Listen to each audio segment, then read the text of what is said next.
Okay, should be good. Okay, great. Well, welcome everyone again. We like to start off with introductions and new faces. If anybody's new here or hasn't been in a while or hasn't introduced themselves yet, feel free to speak up now and say a thing or two about yourself and say hello.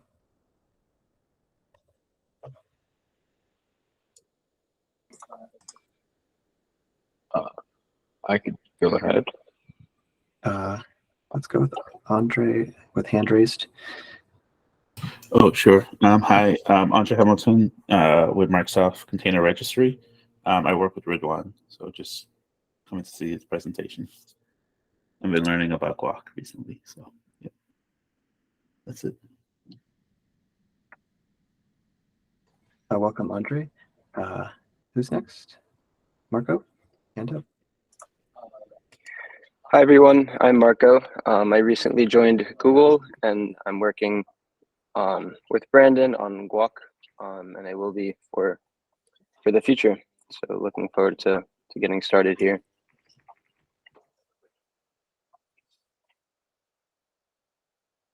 Well, awesome. Welcome, Marco. Nathan? Hi, I just joined Kasari as an intern. I've been working on GUAC for some time, and I'm here. Great. Welcome, Nathan. Toddy. Hey folks, I'm Toddy. I'm a product manager on Azure Container Registry. I'm here to look at the demo from Ridwan and also meet the community. Hey everyone. Welcome, Toddy. Awesome. We got a lot of new faces. This is great. Max. Hi, I'm Max, and I'm working in Red Hat. I'm the same team of with Marco and Dejan, and this is my first week to work on GUAC. Nice to meet you. Welcome, Max. Ooh.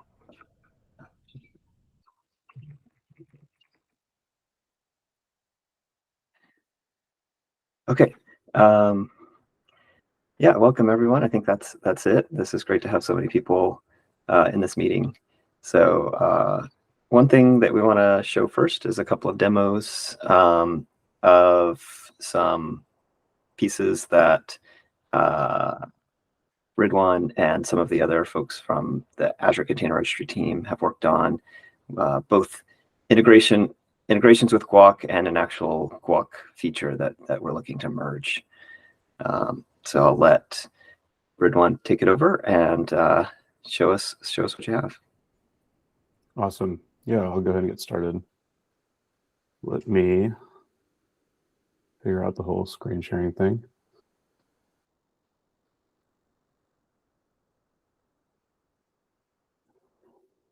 Okay.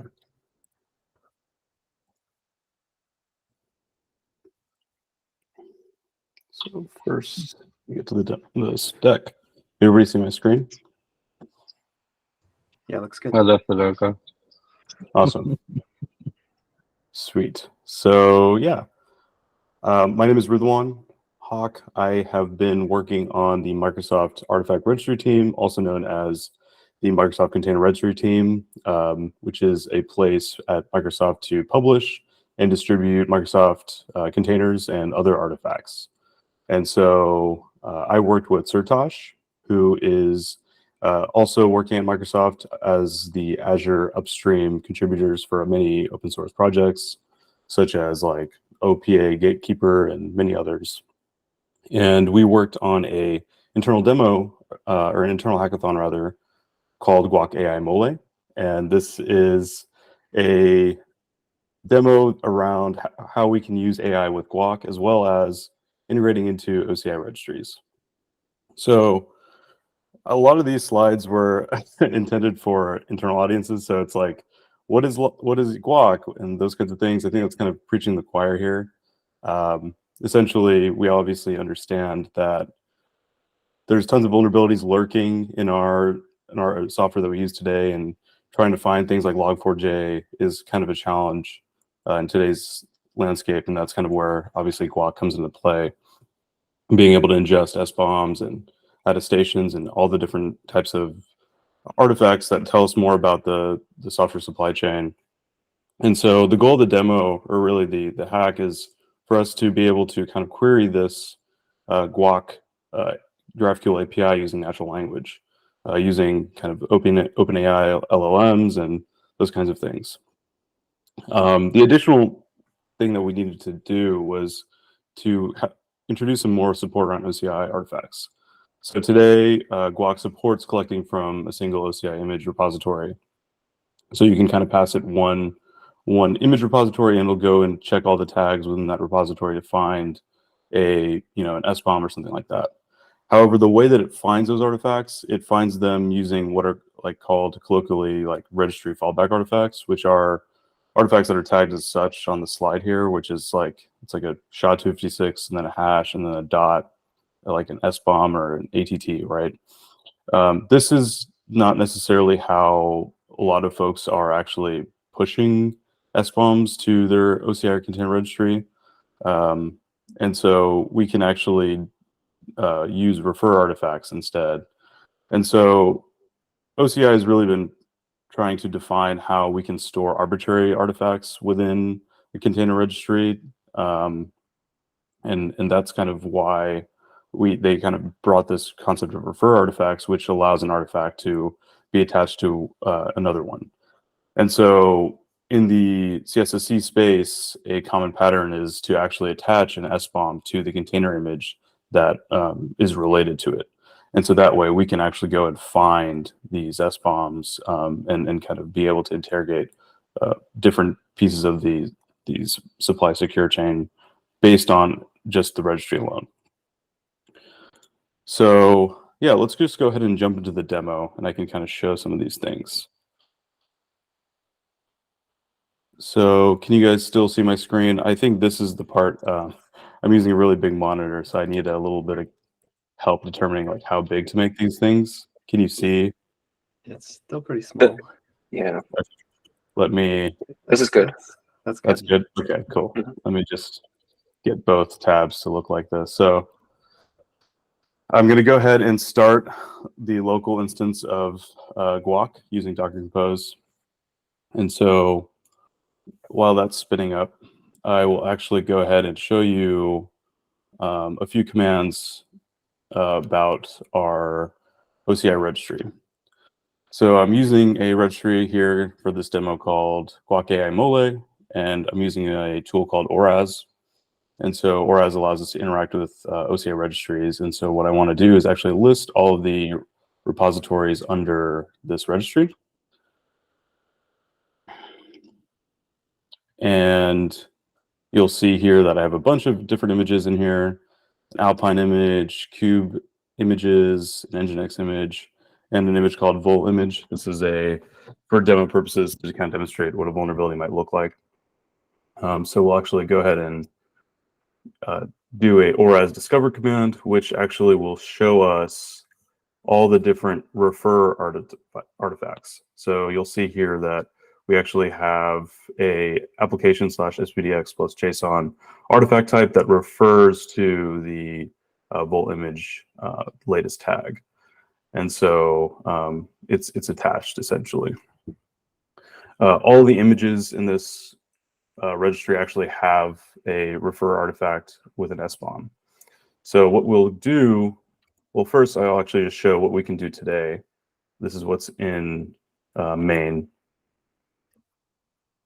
And so what we can do today is actually just go ahead and collect a singular image. And that's kind of like the syntax you'd use with the GUAC1 binary.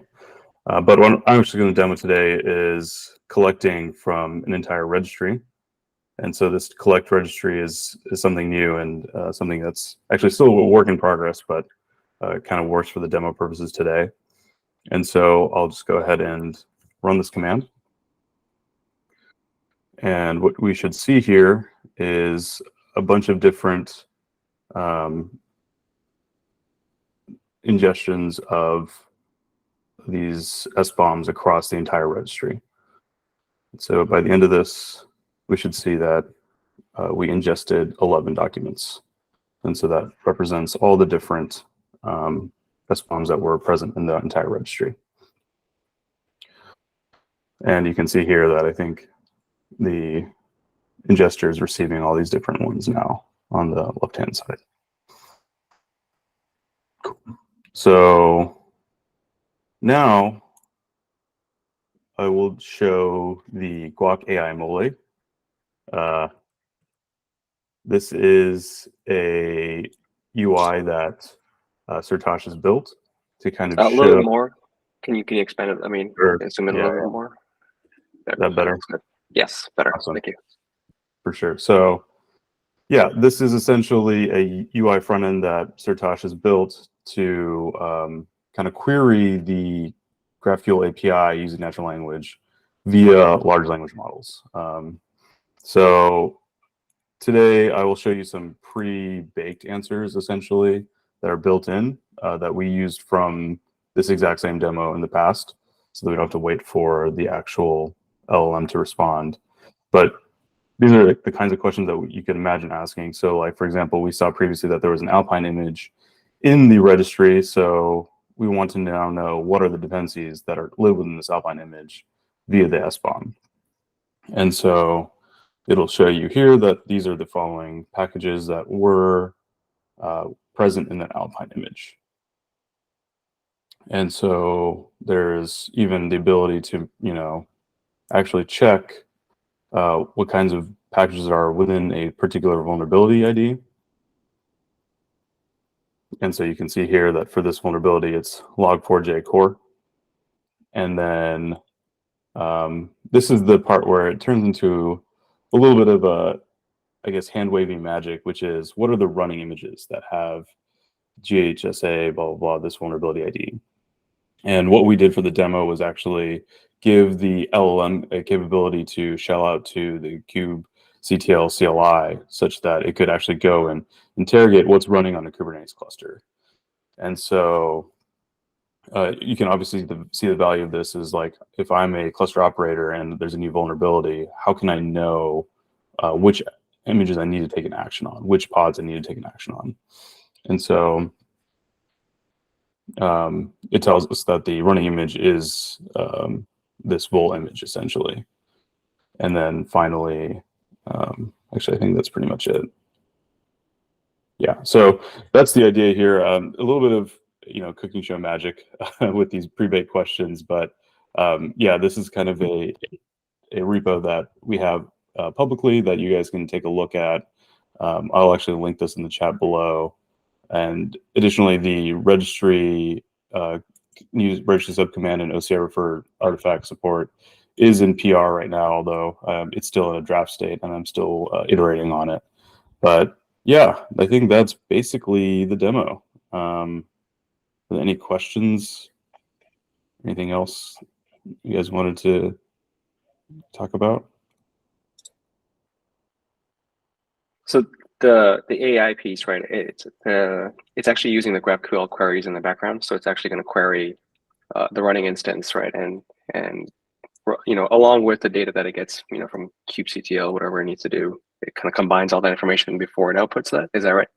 Yeah, that's right. I mean, we basically, if I'm understanding correctly, it was basically putting the entire GraphQL schema into the context of the LLM, and then additionally from there interrogating it further, given how to what it knows about the schema. So yeah.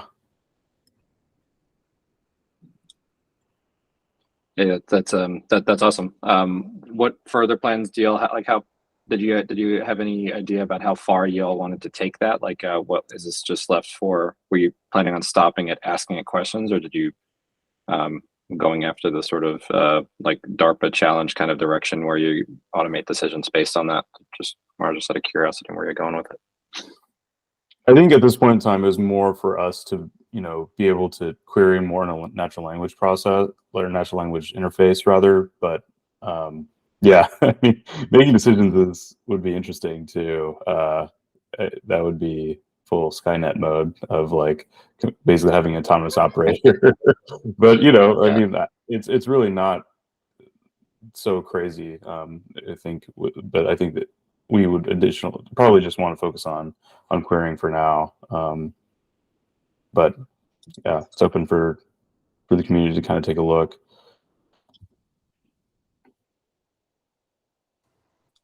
That's really cool. As you were kind of working through this, was there like any use cases or queries that you probably want to see in the future, like that, on the GraphQL side that you would need for the API to answer you, or the AI to answer you? Yeah, I think there was actually, if I'm understanding correctly, and I mean, we're pretty new to this GraphQL schema, but my understanding was that we actually had to make 2 queries. One query to check what are all the packages, and then one query to check what are the vulnerabilities, within the vulnerability, what are the packages, and then join those together. Is it possible to do that in one query?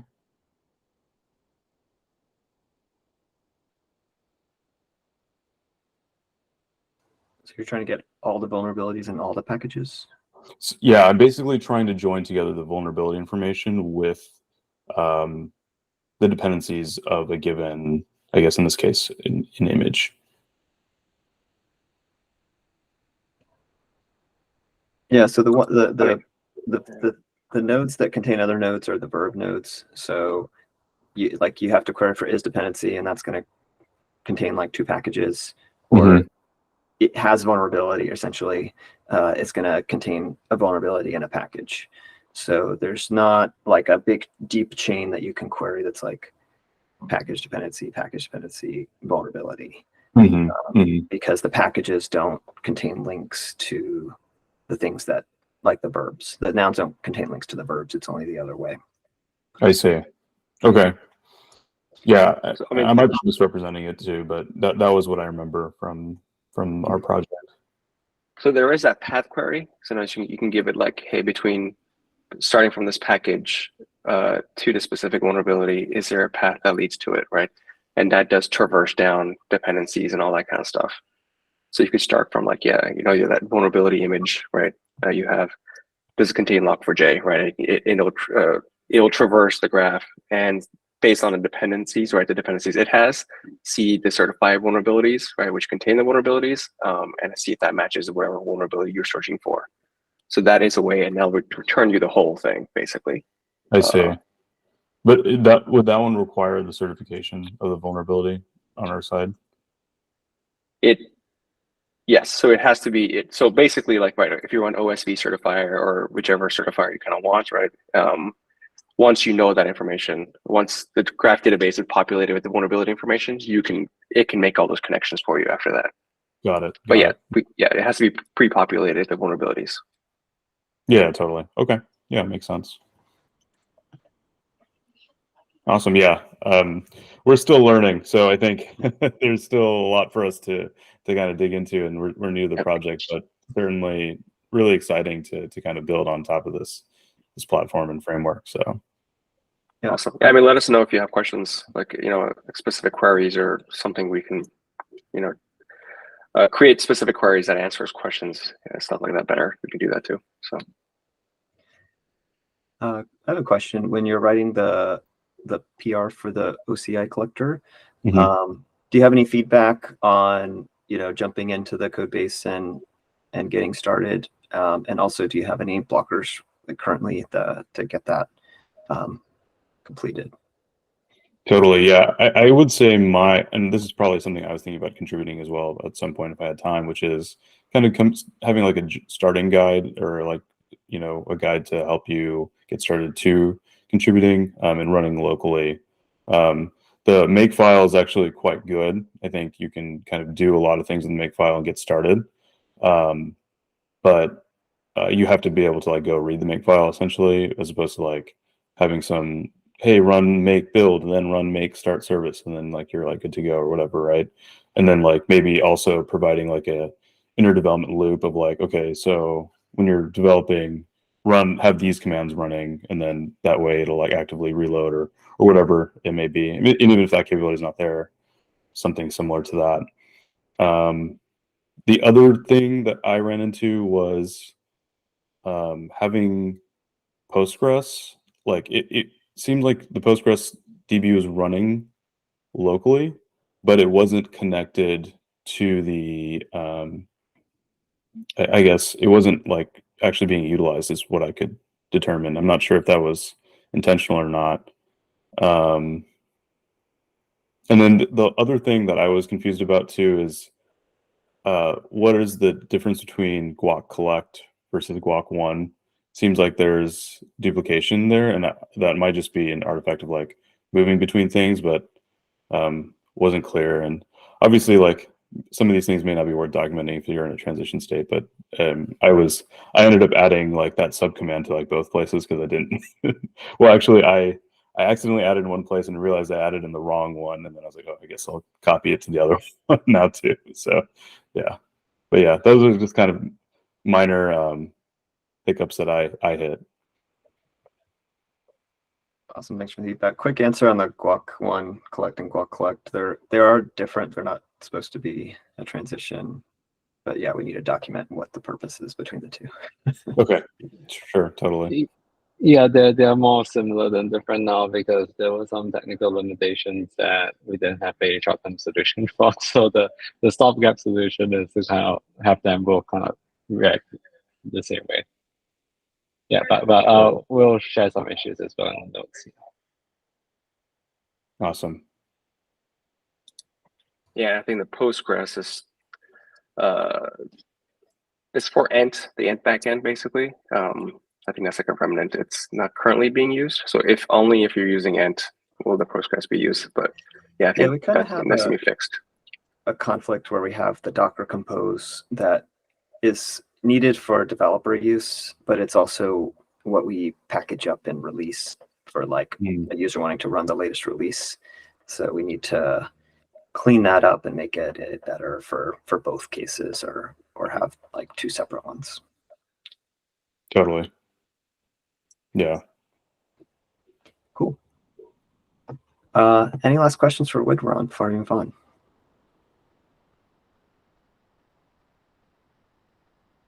Awesome.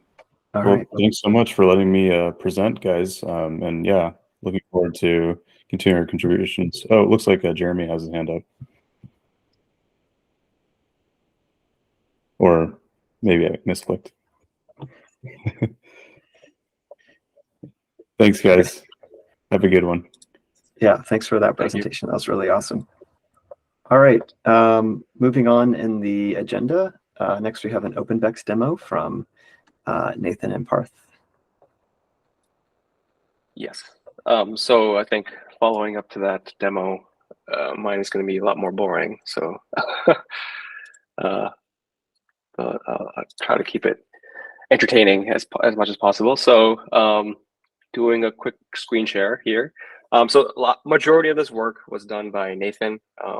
I know he was having a little bit of issues getting some of the stuff running. So and I think he was a little bit busy with class and so forth. So I'm just taking over the demo piece, but all the credit kind of goes to Nathan. He was on the call, and if you can also answer questions and anything else after the fact. So what this is basically kind of showing off is like we currently have one thing is for Vex, right? Ingesting Vex documents. There's currently 3 different type of formats, right? CSAF, OpenVex, and the Cyclone DX. So Cyclone DX is currently being worked on by Steve, who's from Yahoo. He's not currently on this call, but there's active work going on in that space. But the other piece, simultaneously, Nathan was working on the OpenVex piece. So OpenVex got completed, it got merged. So it's going to do a quick demo and kind of showing that off in terms of how it works, what it looks like. So just real quick, in terms of like how the actual document looks, I'll share this other screen here, sorry. And yeah, they're very simple ones right now, just to kind of show off like how it looks, how it works. So here's one that is an affected one, right? So for example, this is an example one that comes from, I think from the OpenVex repo itself. And it's a Wolfie package here, which basically says that it's affected and there's a specific vulnerability associated with it. And then similarly, there's another one that says not affected, and then you can see the different product. The product here in this case is a specific OCI GitShaw, and then there's a specific Alpine images underneath it. So what the whole point is basically that we can take this information and ingest this into GUAC. So if there's a certified vulnerability, for example, right, if there's a vulnerability associated with the specific package that are defined, and there's a VEX associated with it, now we have more information, right? And this can be done either on the client side or on the query side, right? We can be like, yes, there is a vulnerability associated with it, which is this specific one, but based on the VEX statement, it is not affected for the specific versions, for specific version ranges and so forth. So we can output that information. So if it's, for example, in the GUAC guacamole, right, GUAC AI mole, you can ask that question again, basically, right? But then it could output like, oh yes, it is affected by this vulnerability, but there is a VEX statement that says that it is actually not affected for the specific justification and so forth. Switching over back to this thing, and this, I think you've seen multiple times, but basically we're just going to do a quick ingestion and then kind of show off the visualizer just to show what it kind of looks like in the graph database. So it's going to run the in-memory database, bring that up, and then I'm just going to ingest that affected VEX document there. So once that kind of goes in, and similarly, I can ingest the other one. So switching over to the visualizer, and I'm just going to make sure this is still running properly. Okay, should be fine.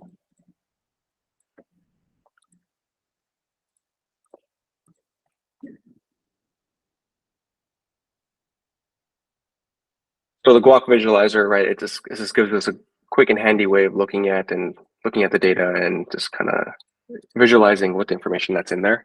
So right, we ingested, if you remember, that affected VEX document talked about Wolfie for the specific version, and now you can see that there is a certified vulnerability and there's a VEX statement associated with it.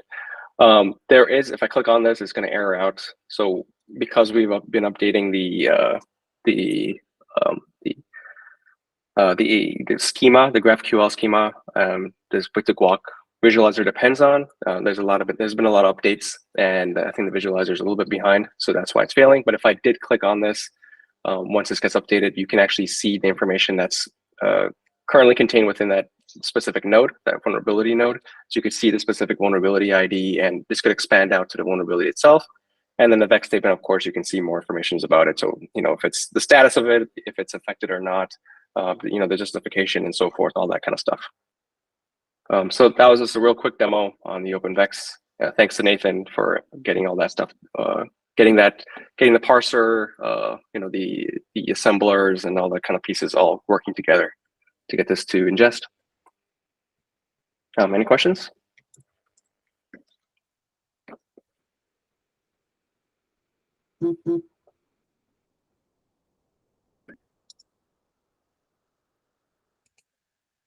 Oops.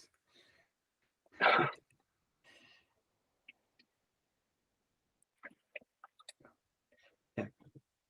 Questions for Partha, Nathan, or VEX in general?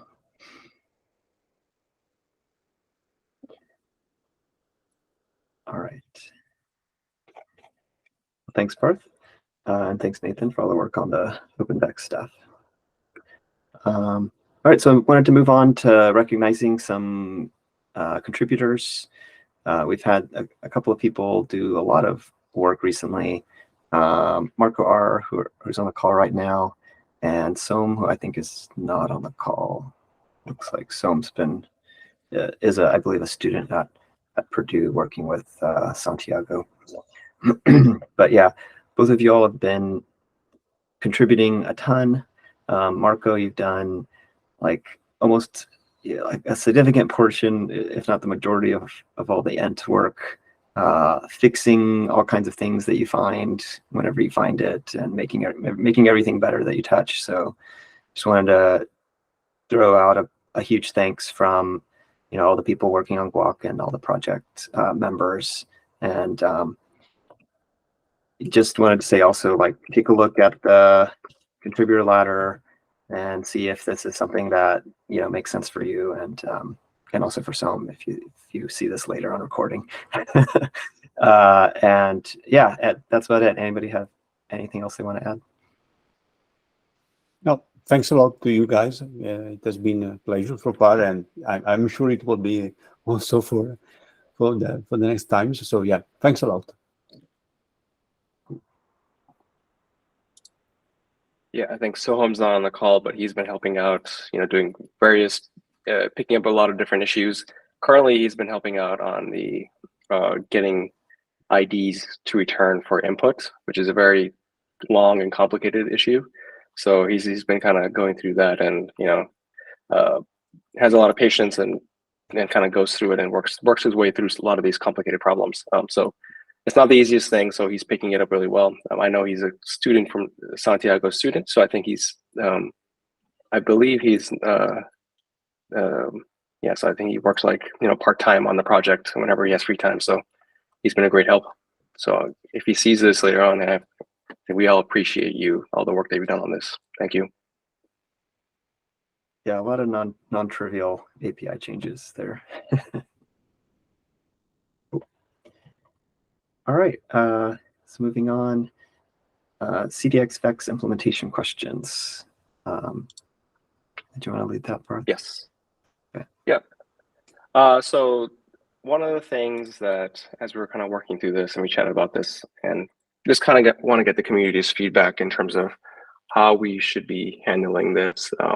Right, so Vex currently does not take in a version range, but in some cases, right, for example, in the Cyclone VX Vex here, right, one of the use cases could be that it could provide a version range for a specific package.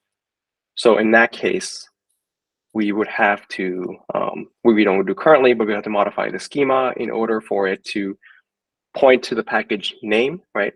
So the Vex would point to the package name, and the Vex verb itself would contain a version range, right? So that means the client or a query or something would have to evaluate if if a specific version falls within the specific range, right, in here, and then to determine if it's affected or not affected, right, based on the Vex.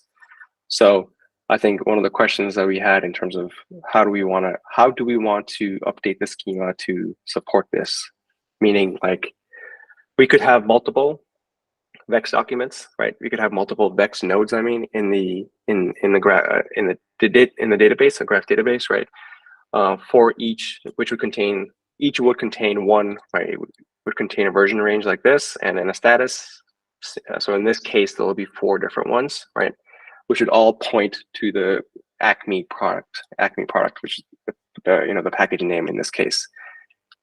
Or would it make more sense to have, just the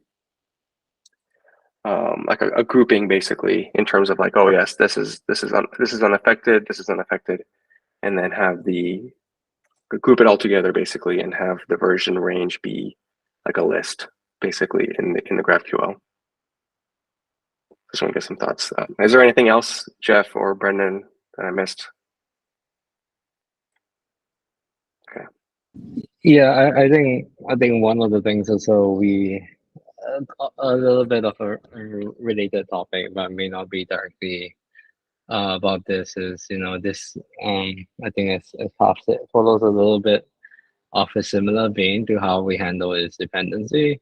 If you want to do a version range.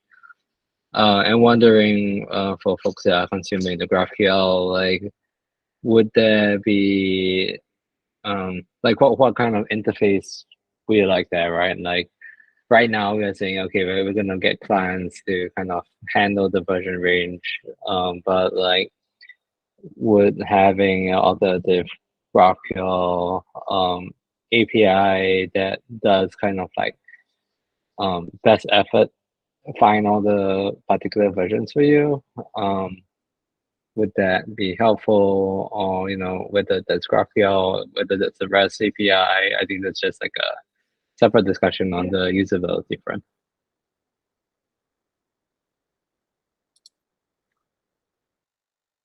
Yeah, so like, Dijon or Marco, if you guys have been using the GraphQL aspects, right, in terms of querying directly, how would you rather have it like it give you a best, like Brandon was saying, like an approximation, or would you handle it on your side, kind of thing? Yeah, I'm not really sure. We just started playing with vexes and things like that. So not that deep into querying yet. So maybe we can, yeah, delay discussion for a week or two. I think it will come soon enough on the radar. But I don't have any answers at the moment. Okay. Yeah, I think that was the main thing, is like based on usability, right? What would make it easier? So if you could do it either way, and that's what if you're using the GraphQL query, does it make more sense to do it one way or the other? But like you said, like I think we need more data. That's why we kind of want to ask the community. So if I think you guys especially have been probably working the closest with Vex, I think. So just want to get your feedback on that. But yeah, we can chat offline later once you guys have more data on it. So the other team that's doing some things with SBOM and Vex is they do something with SQL-like language to query things. So I can dig that up and share with you how that looks, especially in terms of searching the versions and things like that. And so maybe we can align on that kind of thing. I'll do that tomorrow.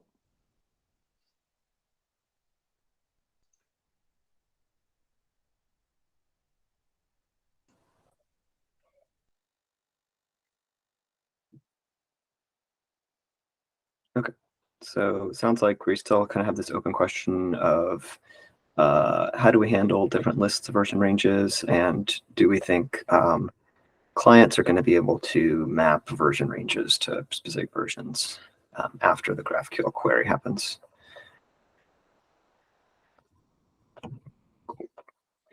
Okay, we do have time.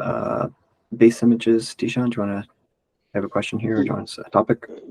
So I just have a question for the community. So what we basically have a need is to when building GUAC images internally, to use a different base image. So instead of Alpine, to use the UBI.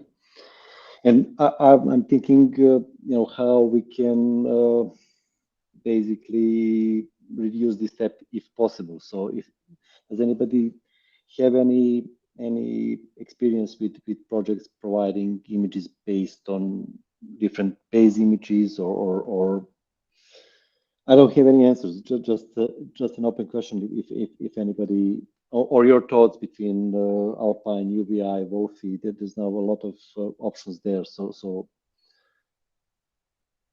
just open question and collecting thoughts and ideas at the moment.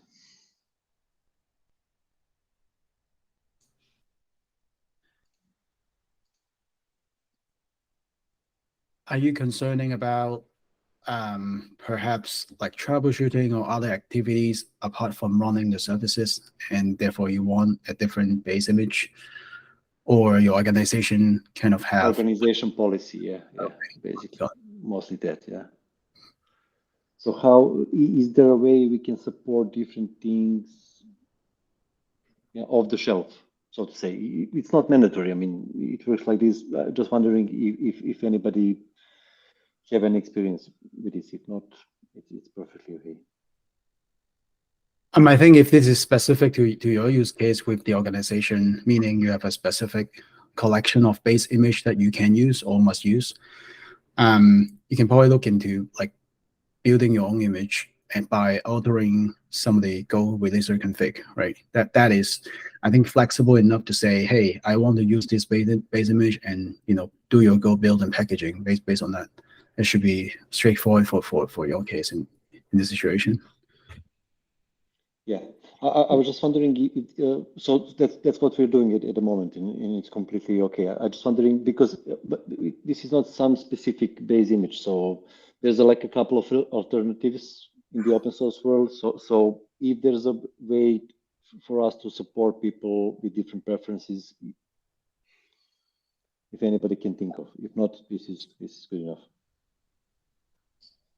I'm wondering whether, like, I guess depending on how many of the others there are, like, we help build some of them also. I guess would that be helpful, or is this kind of like an internal image?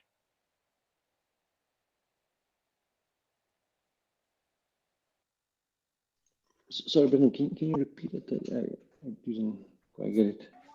The images they're using, I'm assuming you're using the UBI images. Are the ones they're using, are those like publicly available that we could potentially add to the release process? Okay. Yeah. But I think both UBI and maybe Wolfie is getting popular, so there are options there, and maybe people will have different, different preferences over the time. But yeah, UBI is an open source and publicly available. So maybe we can do a PR that the build might be a bit easier to configure these things for starters, and then if anybody comes up with some preference or the idea on that, we can talk later on. Thanks. One more thing while we are on the images. What do you think about us doing not maybe nightlies, but regular snapshots, basically, of the images every so right now what we have is only releases. If I'm not behind the time on this, it would be because GUAC is fast moving, right? So I usually get the latest main, build my image and test with that just to get all the latest features and things like that. So I was just thinking maybe in between of the releases we can do a couple of snapshots when the big feature land in, so that people can easily test things. Thoughts? Just throw my thought out there. I think like minor release or patch releases could fill that in. It should be pretty easy to do. Yeah. I think we've kind of been broken at head, not really broken, but like had a lot of stuff half implemented at head for a while. That's why we haven't done any since the last release when we started making these vulnerability changes.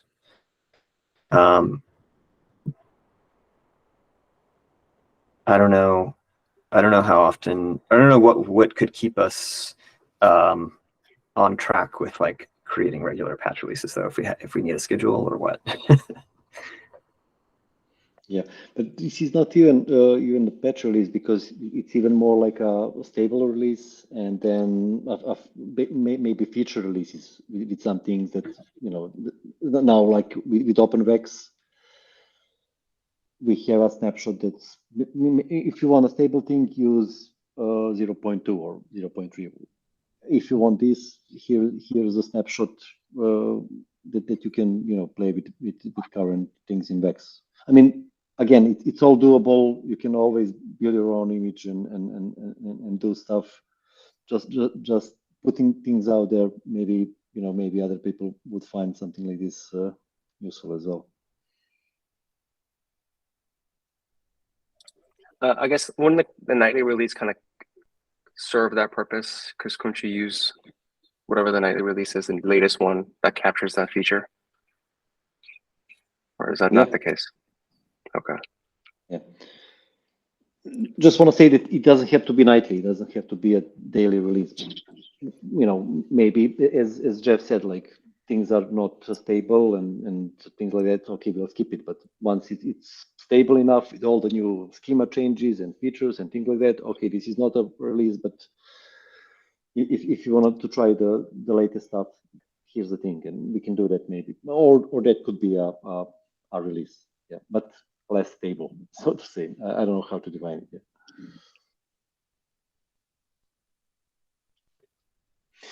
Well, once again, nothing we should decide now. I'm just putting things out there, so we can figure it out as you go.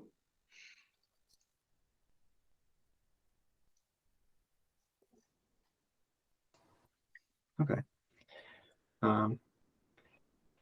Should we have an issue on this for any like asynchronous feedback on what people would like to see if we want snapshot patches, nightlies? I'll create that.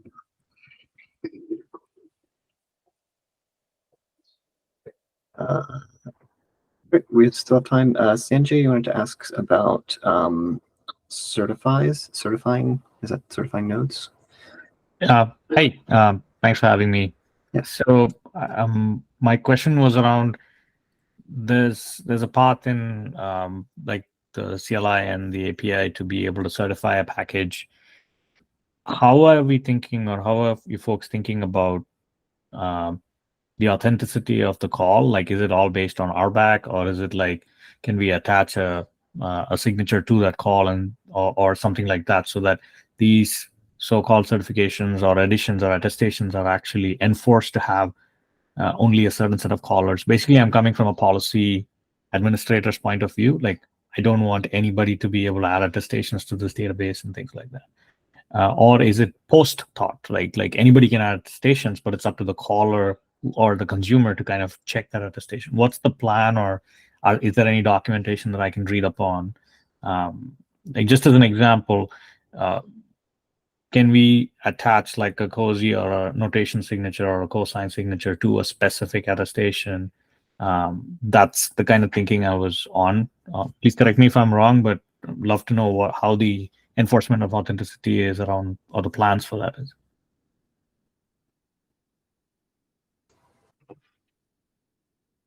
I'll give a quick answer, but so right now, if everybody's a good actor, like we do expect that some like SBOMs or collectors might ingest bad data, right? So the purpose of the like justification, origin, and collector fields on every verb node is to say where it came from. So like if we have a trusted GUAC collector, but it's pulling in like data from an external service, you fill those fields out so that on the client side, you know like where this information came from. For as far as non-trusted actors like trying to access GUAC, right now we don't have any like major I guess plan in place. Currently, you can put a bubble around the whole GUAC and say like, hey, only these things can talk to GUAC, and that works. But the next step then is we want actual like authorization. So maybe authn is handled still outside of GUAC, but certain types of users, certain lists of users or entities should be able to do things, should read versus write, and I think that's the one where we're gonna start looking at like how are people using GUAC, and start getting like more customer feedback and user feedback on how because we could design something and build something and have it be totally wrong. So that's where we're kind of like delaying that and wanting to get more feedback, and which should even on the read side, like, are there secret trees or like, is there a way does the graph need to be partitioned, et cetera, et cetera. So yeah, short answer is we're waiting for the community to say what they want. Anybody else want to add something there I missed? Yeah, I think on the other side, in terms of like adding, signatures and so forth, identities to specific attestations you ingest, that is something we were looking at also. There is an open issue for that in terms of tying identities to specific attestations. I think this is the one, 75 here. This kind of goes into the whole aspect of how is it how do we map identities, and how do you know who do you trust and all that kind of stuff, right? So you can block out like, yes, I don't trust this person, so anything that's signed by this person, right, ignore it or don't allow in the database, I guess, right? Something like that. That is still being worked on. So in terms of how do we get identity into the graph database itself is the hard problem to solve, right? So we're trying to work through that piece, but there is a design doc in there in that issue that kind of talks about some of the issues and how we're trying to solve that piece. So, definitely want the community's feedback. And if you have ideas around this, definitely we want to chat more about it and get that implemented. I'll follow the issue. This is super interesting. The reason is that we have ingestions from, I don't know, 200, 300 teams. Like my team kind of works with so many other sub teams, and there's enough and more. There's possibility of them sending wrong data, them not attesting to things properly. So how do we make sure that these ingestors and collectors can validate these identities that it's coming from the right place? Secondly, from a policy administrator standpoint, if you certify a package as okay or you certify a package as bad, you want that trace to be visible to an auditor at some point. So that's kind of where I was coming from. But what I'm understanding is that we're at an early place and kind of formalizing this. My ask would be to think about extensibilities. I'm on the OCI working group for authentication and authorization. So it would be good to see how do we partition this graph in such a way that there might be repositories, there might be packages, or there might be parts of the tree that certain read queries should be not be able to access. So I think that's clearly another portion that when we have multiple teams working on the same database, and you don't want multiple GUAC instances in a scope, right? Otherwise, then there's no point in having this unified database. All right, thank you. Awesome. Thanks a lot for that. Okay, I think we're at the end of our agenda, and we're close to the end of time, so we'll go ahead and cut it here. Thanks all the presenters. Thanks for all the questions. Thanks for everybody for coming in, just attending. Glad to see you all, and hope to see you all at the next community meeting. We also have our GUAC office hours, which should be also on our GUAC community calendar for more informal, chatting type time. So yeah, see you all in chat and Slack or at the next meeting, and have a nice day. Take care, folks. Thank you.